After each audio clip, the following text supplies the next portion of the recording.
On l'appelle triangle des Bermudes ou triangle de la mort. Cette zone maritime de 4 millions de kilomètres carrés est située dans l'océan Atlantique entre la Floride, Puerto Rico et l'archipel des Bermudes. Depuis des siècles, des bateaux, des avions et leurs passagers disparaissent mystérieusement sans laisser de traces.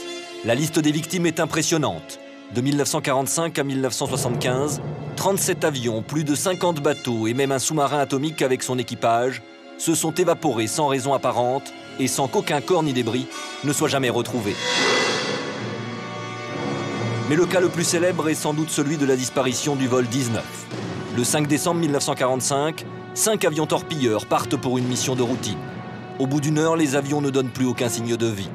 Un hydravion part à leur recherche, puis disparaît lui aussi mystérieusement à seulement 10 km des côtes. Selon le contre-amiral Bellec, une hypothèse probable à ces disparitions mystérieuses serait la présence des champs magnétiques très puissants, provoquant le dérèglement des instruments de bord. Alors, qu'est-ce qui peut permettre d'expliquer des disparitions anormales?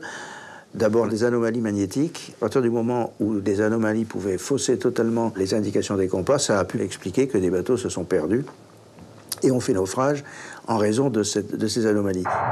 Les champs magnétiques ne seraient pas la seule explication. Des intempéries soudaines et d'une rare violence pourraient être aussi la cause de ces disparitions.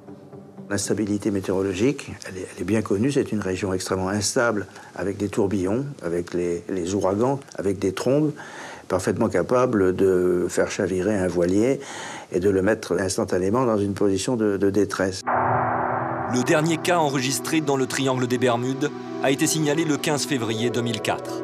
Après vérification, ce jour-là, il a été prouvé que la météo était très bonne.